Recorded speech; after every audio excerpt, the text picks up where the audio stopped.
Hi guys, Nitish this side, and in this video I will try to come up with a roadmap and strategy on how to become a data engineer in 2023 and so on. So you can watch this video, you can watch this roadmap if you are from college or if you are IT professional working into any other subdomain, into any other technology stack, you can definitely pick it up. Also, one more point to add up, like if you are already familiar with some programming concepts, so you can feel free to skip some of the topics which I will mention in the roadmap. So without wasting much time, let's get started. So let's just jump into the roadmap. Starting from the programming thing, if you are into any of the software domains, be it front end, back end, DevOps, or any other area, you have to be good with some kind of programming languages. So in data engineering, you get options to choose from Python, Java, and Scala. When I see these are the only options, actually 90% of projects you will find Python oriented or Scala oriented projects. If you are coming from any other background like JavaScript, so I would recommend you should go with Python.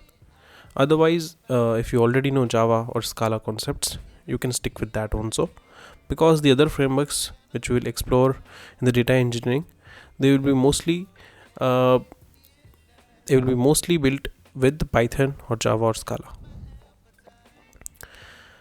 So in programming, what you have to understand is the basic constructs for programming fundamentals. You should be good with object-oriented style of writing the code, and if you cover all these things, you will be pretty much good with programming. After that comes the part of SQL and DBMS. So here I would say invest your time in understanding about the database system, how databases are created, actually what is the use of database and all those things, all the models in database, the constraints and all those things. The theory part you have to give some time. After that, how we design the database, how we create, and most importantly how we do querying over the tables. So for the query part also you have to be good with that. So Python and SQL is done. After that there is data structures and algorithms. So in data structure algorithms, you have to understand the non-linear data structures. Mostly this part is asked in company interviews, and if you are targeting the product-based companies, they will definitely ask you about data structures and algorithm, because they want to check your problem solving skills. So you have to be good with the non-linear data structures, which comprises of arrays, stack, queues, linked list, hash maps, all those things. If you cover Python, you will understand its basic data structures also, and then you can solve the DSA questions with those data structures. And this thing does not have to come under some time constraint, like you have to go that this will be done in 10 days or 20 days. I will say that understand each topic and then try to solve problems simultaneously. You can solve the problems on the platforms. So I would say go to HackerRank, Geeks for Geeks, or LeetCode, and there you will find some challenging problems from where you can improve your problem solving skills. After that there is a Linux. So why Linux? So because whenever you will find some real-time project in the industry, you will see that 99% of places the development will be done on Linux based operating system only, be it Amazon Linux, Red Hat Linux, or anything. Mostly you will do your coding in terminal. So you have to be well aware of the concepts of the Linux operating system. You should be good with the basic commands like copy, move, deleting the files, okay, working on the editor, and also you should be good with some kind of shell scripts, so that if you get any requirement to write the scripts, you should be good to go. So till now we have covered these 4 skills: programming, SQL, DS, and Linux. So for freshers, I would say 80% of the things are done, because if you go into interview, be it for data engineer or data scientist or a software engineer level, you will be asked questions from these skills only, and I would say focus more on programming fundamentals and DSA, and you will be through. Okay, so now moving forward, Now we are into the core of big data.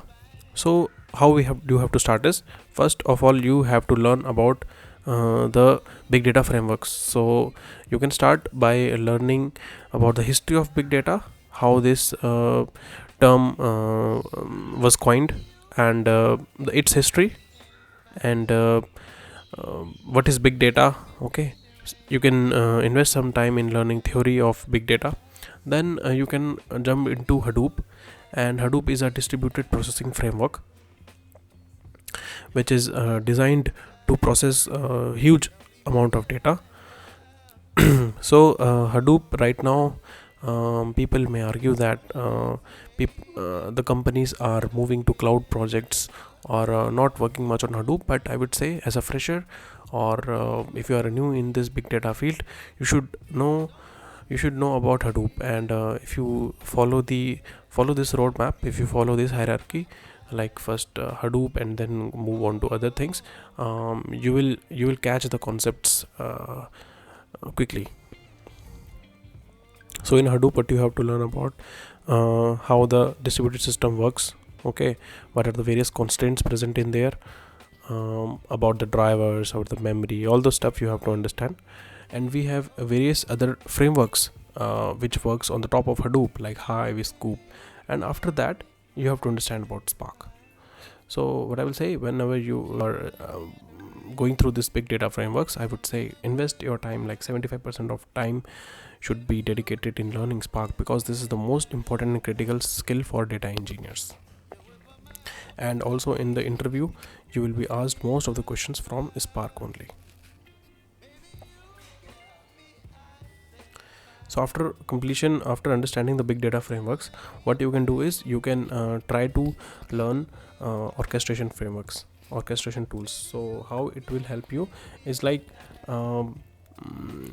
you will be able to schedule your job every day. So let me give you an example. Suppose you want to crawl a website, and you want to copy some records from the website and insert it to a database. Also you want to do some transformations, but this activity has to be done every day. So with the help of orchestration tools, you will implement this job, right? There's a popular framework called Airflow, which is based on Python. You should learn this first, because this is the most popular and demanding right now. And also you should know about the cron tab deployment.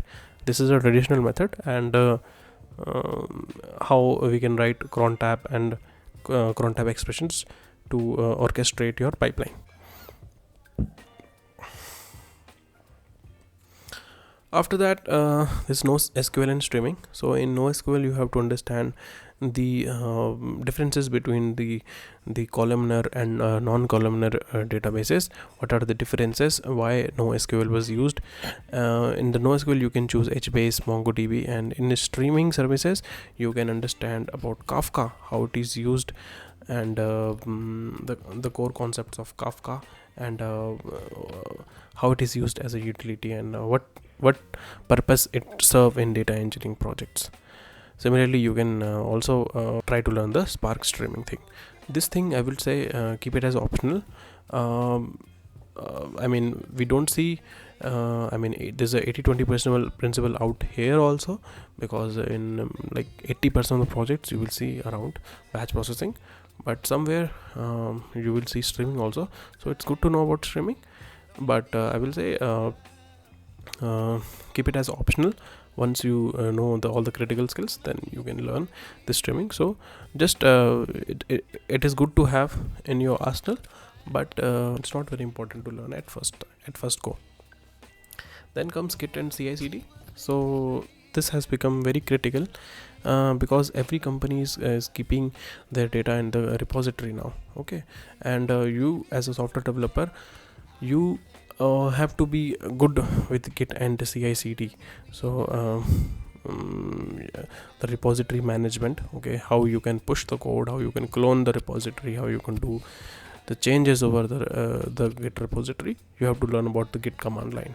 Okay, and then you should know you should have a basic knowledge about how the application is deployed. So you should know about a little bit things about Jenkins and Docker, although in most of the companies they would be DevOps team managing it, but it is good that if you know about the process. Now, last but not least, we have to understand about cloud computing concepts as well.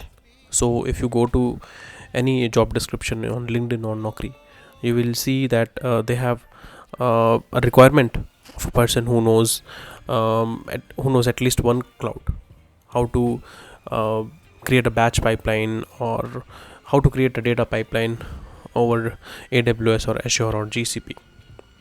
So because most of the companies have deployed their infrastructure over cloud, so it would be good that if you are aware about the cloud services. So what you have to understand is about the basics of cloud computing and how we can create the data pipeline over it. So I have mostly, like, I have worked on AWS, so I can tell you about the AWS. So in there you can understand and you can learn about the services like S3, EMR, EC2, Redshift, Athena, Glue, Lambda. There are multiple other services as well. So what you can understand, so how you can relate to these services are basically all the work that can be done on the on-premise system. This is just the cloud alternative. Okay, you just have to spin up some clusters, and you have to set some configurations, and you are ready to go.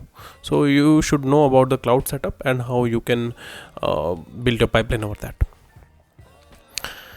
So this was all from the roadmap point of view, and pretty much I have covered 95% of things. So now let's discuss the strategy, how you can learn all these things. At starting, this might see very like overwhelming for you, but if you dedicate around 2 hours every day, I would say, like, just invest 2 hours every day, and for a period of 3 months, and you will be very good, and you can call yourself as a data engineer. The other points which I would like to mention is, after learning any of the skill, suppose a big data orchestration tool or anything you were learning, try to do some project over it. Okay, so project will help you. It will create your portfolio, and also it will help in developing your interest into the tech stack. So whenever you only know about Python and SQL, try to come up with some basic project. Okay, and where you can find this project is, you can go to GitHub, you can search for any particular project, or you can go to YouTube. In YouTube also, people come up with their own set of some basic POC projects, and you can try to mimic those, or you can try to add some more things into it, and push that code into your GitHub profile. The other thing I would like to mention is, for problem solving, for improving your problem solving skills, go to Geeks for Geeks. I would say Geeks for Geeks or LeetCode, and there you can find challenging problems from where you can improve your problem solving skills. So that's pretty much I had to say. If you want any other thing, you can just write on the comment section, or if there's anything left, I will try to create some separate video for that. So till then, bye bye and take care.